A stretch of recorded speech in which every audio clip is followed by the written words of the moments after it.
Buenos días, en esta ocasión en un libro cada mes vamos a presentar el módulo de Historia de la Administración, que es lo que sigue del capítulo 1 del video anterior, del libro Administración de sus autores Stephen Robbins y Mary Coulter. Ya en el video anterior habíamos hablado de las calidades profesionales y académicas de los autores. Continuemos entonces con el módulo Historia de la Administración. Henry Ford afirmó en cierta ocasión que la historia es una tontería. Pues bien, estaba equivocado. La historia es importante porque puede poner en perspectiva las actividades actuales. En este módulo haremos un viaje al pasado para descubrir cómo ha evolucionado el campo de estudio que conocemos como administración. La administración se ha practicado desde hace mucho tiempo. Veamos algunos de los ejemplos más interesantes. Las pirámides de Egipto y la Gran Muralla China son prueba de que en tiempos antiguos fueron ejecutados proyectos de enorme alcance que empleaban a decenas de miles de personas. Por ejemplo, ¿quién era el encargado de decir a cada uno de esos trabajadores qué debía hacer? ¿Quién se aseguraba de que hubiera suficientes piedras a la mano para que los constructores no interrumpieran su quehacer? Seguramente alguna forma de gerentes. Alguien tenía que planear lo que se haría, organizar los materiales y la gente para hacerlo, cerciorarse de que los trabajadores terminarían su labor e imponer determinados controles para garantizar que todo se llevaría a cabo según lo planeado. Otro ejemplo de administración incipiente puede encontrarse en la ciudad de Venecia, uno de los principales centros económicos y comerciales durante el siglo XV. Los venecianos desarrollaron una de las primeras formas de empresa comercial y pusieron en práctica muchas de las actividades que son comunes en las organizaciones actuales. Por ejemplo, en el arsenal de Venecia, los barcos de guerra flotaban a lo largo de los canales a cierta distancia uno del otro y en cada parada eran cargados con materiales y aparejos. Esto parece similar a una línea de ensamblaje de autos flotantes, entre comillas, ¿no?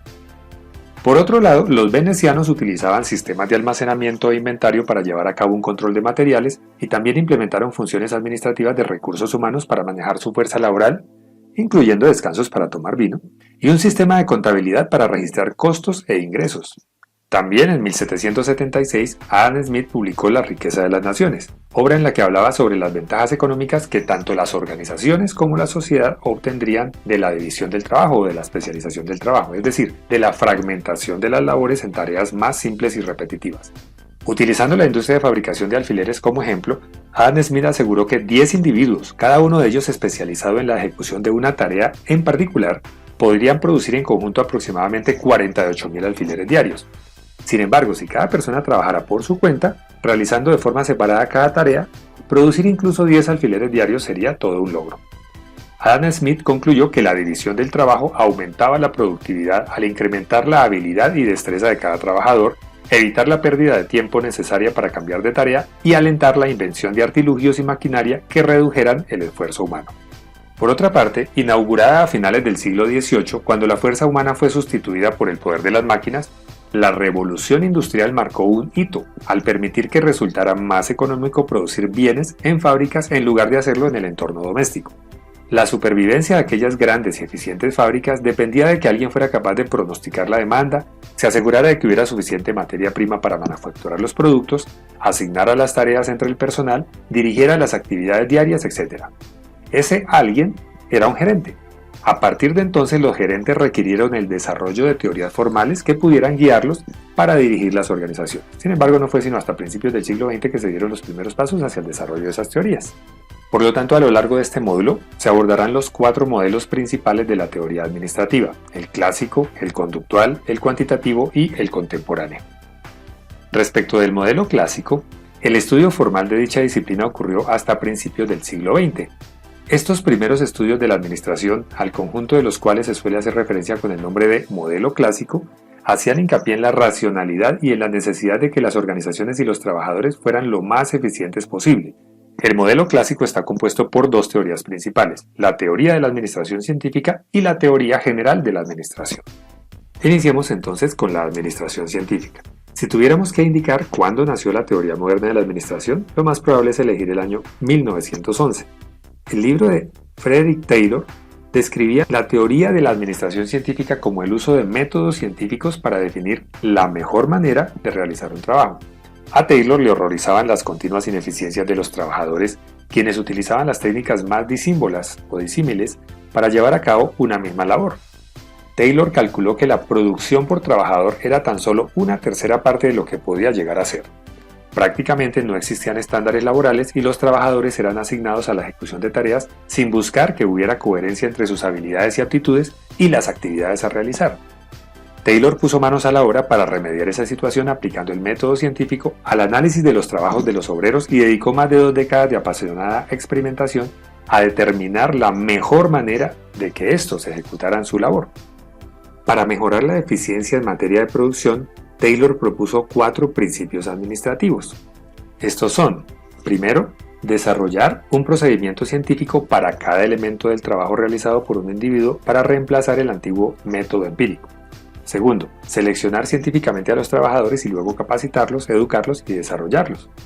Tercero, colaborar plenamente con los trabajadores para asegurarse de que todo el trabajo sea ejecutado de acuerdo con los principios del procedimiento científico desarrollado para dicho propósito.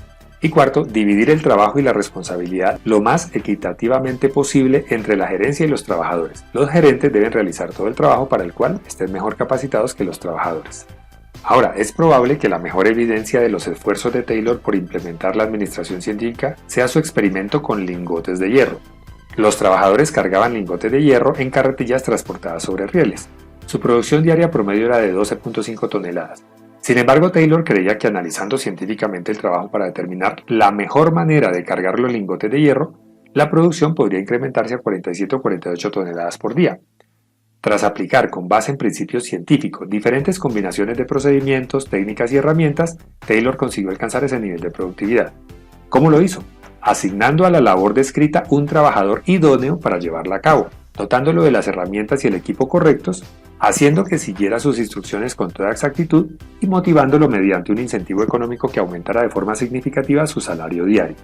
Empleando enfoques similares para otros trabajos, Taylor pudo definir la mejor manera de ejecutar cada uno de ellos. En términos generales, Taylor logró mejoras de productividad consistentes en el rango de 200% o más. Con base en sus innovadores estudios del trabajo manual a partir de principios científicos, Taylor llegó a ser conocido como el padre de la administración científica. Sus ideas se difundieron en Estados Unidos y otras naciones e inspiraron a otros para analizar y desarrollar métodos de administración científica. Sus seguidores más eminentes fueron Frank y Lillian Gilbert. Frank Gilbert era trabajador independiente de la industria de la construcción, pero renunció a su oficio para dedicarse al estudio de la administración científica después de escuchar una conferencia dictada por Taylor. Frank y su esposa Lillian, que era psicóloga, analizaron distintos procesos laborales con la finalidad de erradicar los movimientos manuales y corporales ineficientes. Los Gilbert también experimentaron con el diseño y el uso de herramientas y equipos apropiados para optimizar el desempeño laboral. Por otro lado, siendo padres de 12 niños, Frank y Lillian manejaban su hogar utilizando principios y técnicas de administración científica. Frank es bastante reconocido por sus experimentos de construcción de muros de ladrillo. Al analizar cuidadosamente este trabajo, logró reducir de 18 a 5 el número de movimientos necesarios para colocar ladrillos exteriores y de 18 a 2 el de los requeridos para los ladrillos interiores. Utilizando las técnicas de Gilbert, los albañiles resultaban más productivos y estaban menos fatigados al final de la jornada. Los Gilbert inventaron un aparato llamado microcronómetro que registraba tanto los movimientos manuales y corporales de los trabajadores como el tiempo transcurrido en la ejecución de cada uno de ellos. Gracias a este dispositivo, los movimientos sin utilidad que eran indetectables para el ojo humano ahora podían ser identificados y eliminados. Los Gilbert también diseñaron un esquema de clasificación para etiquetar 17 movimientos manuales básicos, como por ejemplo buscar, aferrar, sostener, que ellos denominaron Terblitz, anagrama de la palabra Gilbert, escrita al revés y con las letras TH invertidas. Este esquema permitió que Frank y Lillian Gilbert pudieran analizar de manera más precisa los movimientos manuales efectuados por los trabajadores. En cuanto al uso de la administración científica por los gerentes actuales, podemos ver que cuando los gerentes analizan las tareas laborales fundamentales que deben ser realizadas, emplean el estudio de tiempos y movimientos para eliminar las acciones inútiles y cuando diseñan sistemas de incentivos con base en la producción, están utilizando los principios de la administración científica. Pasemos ahora a la teoría general de la administración. La teoría general de la administración se enfoca sobre todo en lo que hacen los gerentes y en lo que constituye una buena práctica administrativa. Henry Fayol fue el primero en identificar las 5 funciones desempeñadas por los gerentes: planear, organizar, dirigir, coordinar y controlar. Fayol publicó sus conclusiones en la misma época que Taylor. Sin embargo, mientras que este estaba interesado en los gerentes de primera línea y en el método científico, la atención de Fayol se concentraba en las actividades de todos los gerentes. Buena parte de sus reflexiones son resultado de su experiencia personal como director administrativo de una gran empresa francesa dedicada a la extracción de carbón.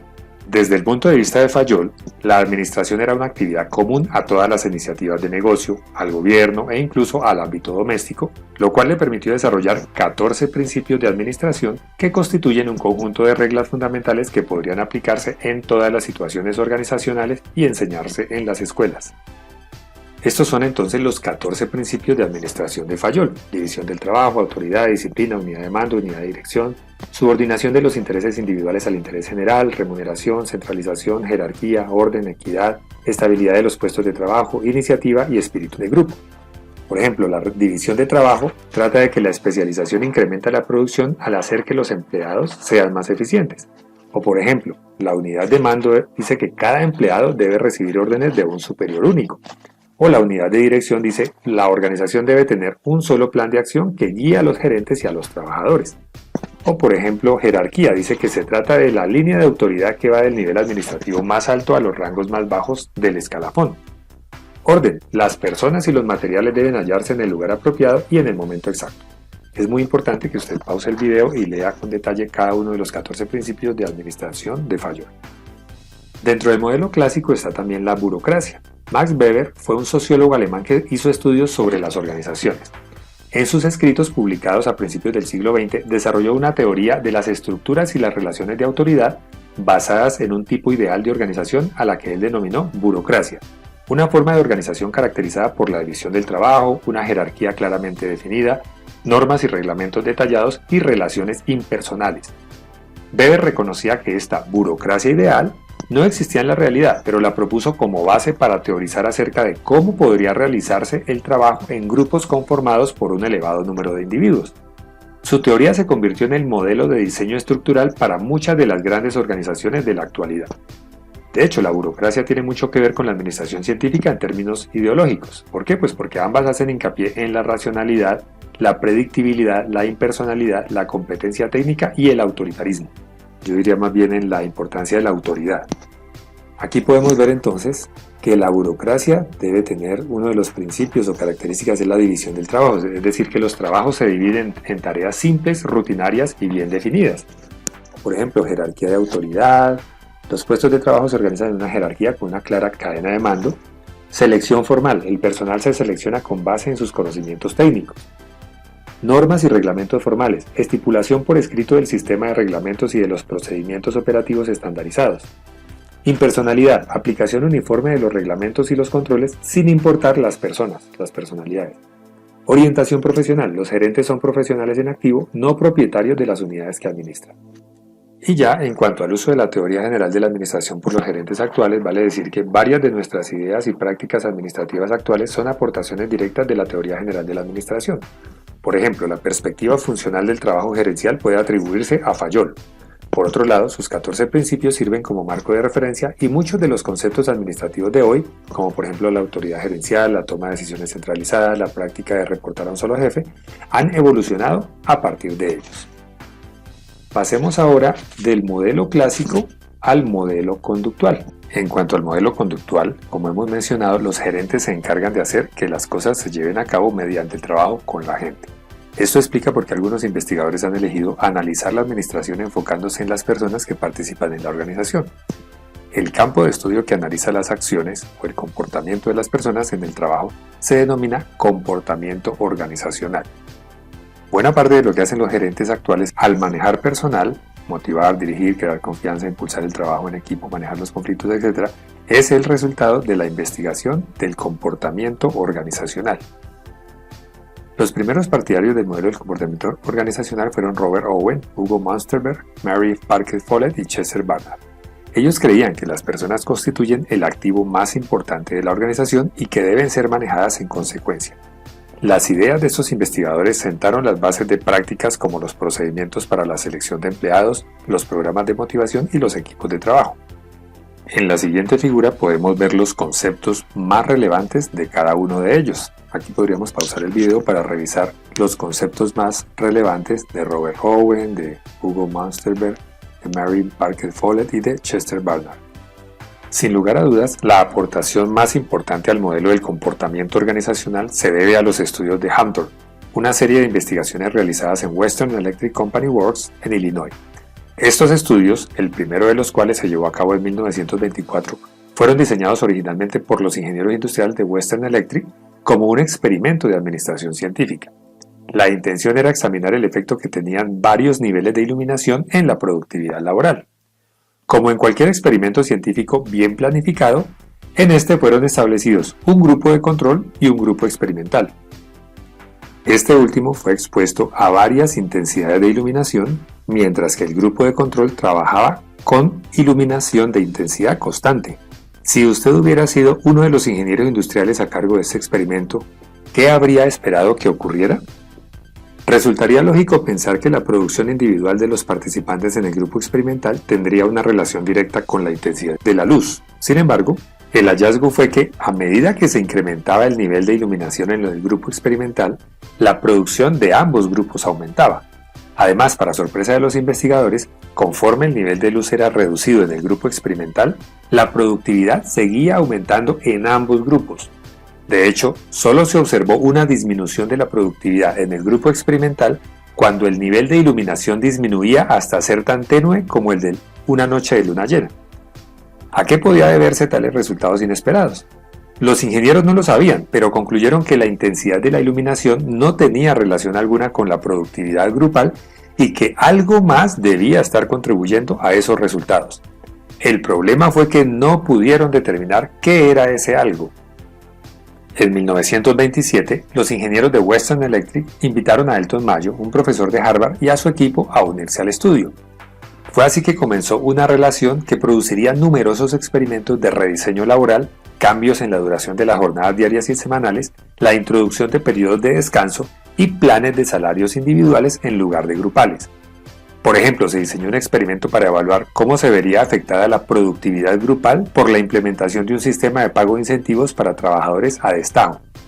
Los resultados indicaron que el plan de incentivos tenía un menor efecto en la producción de los trabajadores que la presión, la aceptación y la seguridad grupales.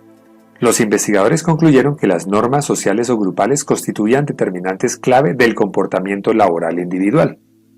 En general, los estudios Hampton tuvieron un impacto definitivo en las creencias de los administradores respecto del papel que juega la gente en las organizaciones. Elton Mayo concluyó que el comportamiento y las actitudes de las personas tienen una estrecha relación entre sí, que los factores grupales afectan de forma significativa el comportamiento individual, que las normas grupales tienen un efecto directo en la producción individual y que la retribución económica influye menos en la productividad que la seguridad, los estándares del grupo y las actitudes de sus miembros.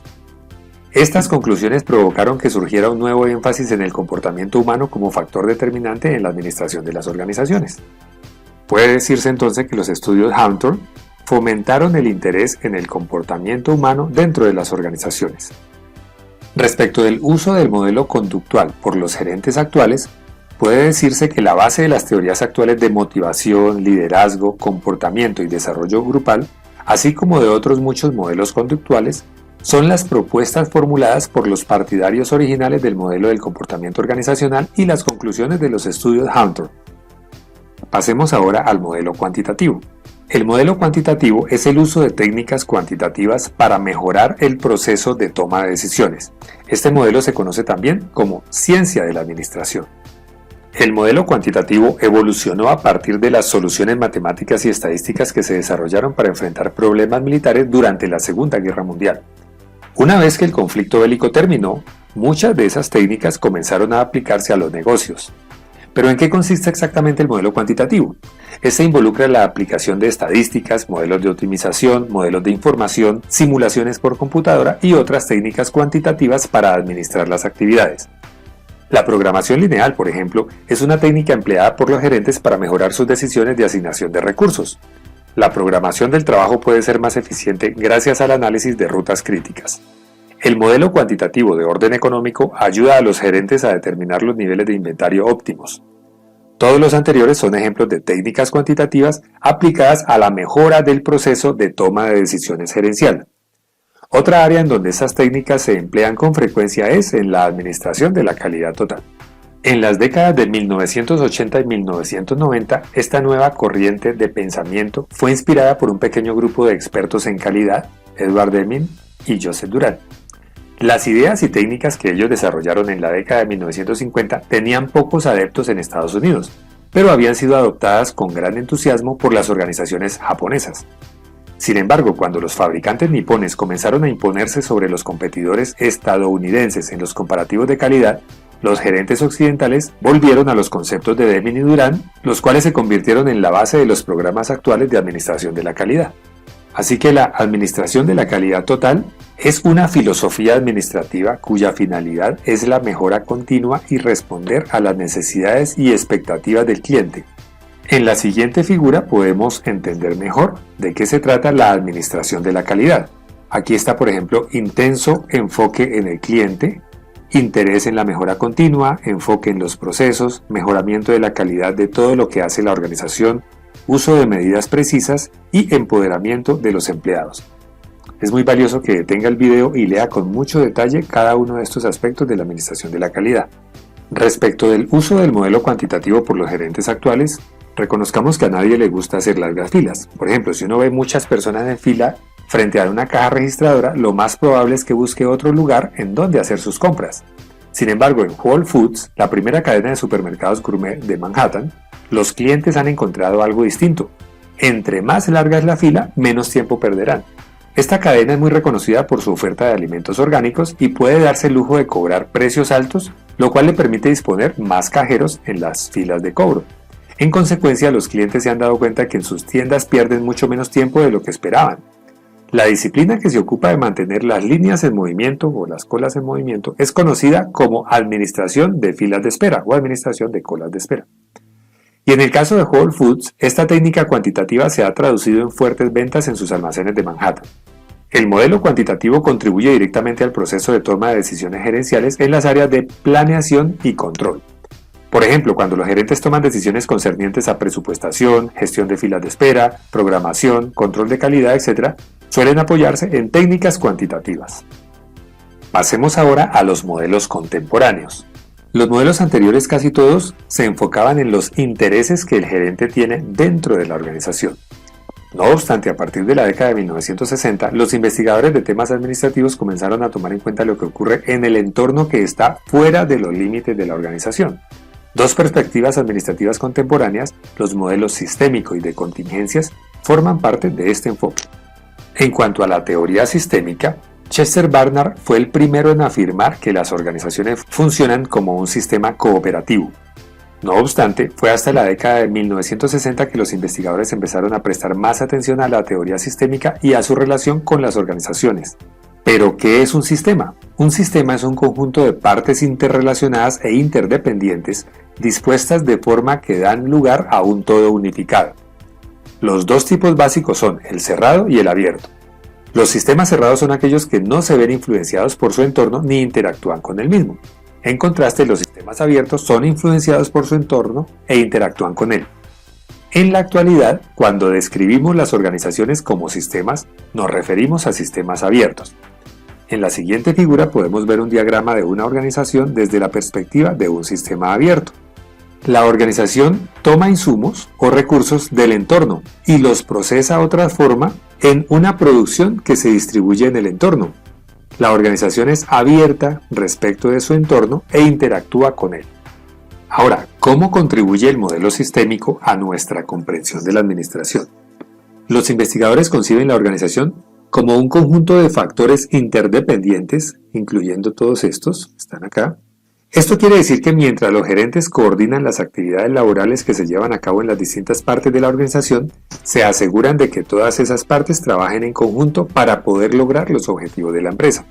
Por ejemplo, el modelo sistémico reconoce que, sin importar cuán eficiente sea el departamento de producción, el departamento de marketing debe prever los cambios que sufran los consumidores en materia de gustos y trabajar con el departamento de desarrollo de productos para crear aquello que desean los clientes. De lo contrario, el desempeño general de la organización se verá perjudicado. Por otro lado, el modelo sistémico implica que las decisiones tomadas por un área organizacional y las acciones que se pongan en práctica en ella terminarán por perjudicar a otras áreas. Por ejemplo, si el departamento de compras no adquiere insumos en la cantidad y con la calidad apropiadas, el departamento de producción será incapaz de efectuar su labor. Por último, el modelo sistémico reconoce que las organizaciones no son autosuficientes. Dependen de su entorno para obtener los insumos esenciales y para dar salida a su producción. Entonces surge una pregunta: ¿qué tan relevante es el modelo sistémico para la administración? Y la respuesta es muchísimo. Considere, por ejemplo, la experiencia de un gerente de turno que trabaja en una cafetería Starbucks.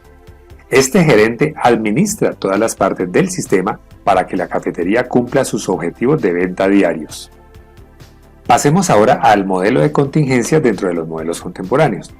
Los primeros teóricos de la administración desarrollaron principios gerenciales bajo la premisa de que tendrían aplicación universal. Las investigaciones posteriores descubrieron excepciones para muchos de esos principios. Por ejemplo, la división del trabajo es valiosa y muy utilizada, pero en ocasiones se corre el riesgo de que las actividades laborales se vuelvan demasiado especializadas. La burocracia es deseable en muchas situaciones, pero en otras resulta más efectivo implementar diseños estructurales distintos. La administración, por tanto, no se basa, y de hecho no puede basarse, en principios simplistas susceptibles de ser aplicados en todas las situaciones. Las circunstancias, siempre variadas y cambiantes, demandan que los gerentes empleen diferentes enfoques y técnicas. El modelo de contingencias, que también se conoce como modelo situacional, propone que las organizaciones son diferentes, que cada una enfrenta situaciones o contingencias distintas y requiere formas de administración específicas. Una buena forma de describir las contingencias es mediante la fórmula condicional: si tal cosa, entonces esta otra. Por ejemplo, si esta es la situación que enfrento, entonces esta es la mejor forma en que puedo manejarla. Se trata de un método intuitivamente lógico. Ahora, una cosa es decir que el método administrativo depende de la situación y otra muy distinta determinar cuáles son las diversas circunstancias. En la siguiente figura se describen 4 variables de contingencia bien conocidas: tamaño de la organización, tecnologías rutinarias, incertidumbre del entorno y diferencias individuales. Importante pausar el video y leer con detalle cada una de estas variables de contingencia. Otra pregunta que surge aquí en este modelo de contingencias es: ¿qué es lo que enfrentan los gerentes hoy en día al llevar a cabo su trabajo? Pues que tener en cuenta que los cambios más radicales en materia de tecnologías de la información ocurrieron en la última parte del siglo XX y en la actualidad siguen afectando directamente el trabajo gerencial. Por tanto, tal como sucedió con la revolución industrial en el siglo XVIII, que dio paso al nacimiento de la administración, la era de la información ha impulsado enormes cambios que siguen influyendo en las prácticas administrativas organizacionales. Enseguida, Robbins y Coulter presentan un resumen del módulo, el módulo de la historia de la administración, algunas preguntas de revisión y análisis, así también como un caso para el desempeño profesional, su turno de ser gerente, le llaman ellos. Hasta aquí entonces el módulo Historia de la Administración del libro de administración de Robbins y Coulter. Gracias y hasta pronto.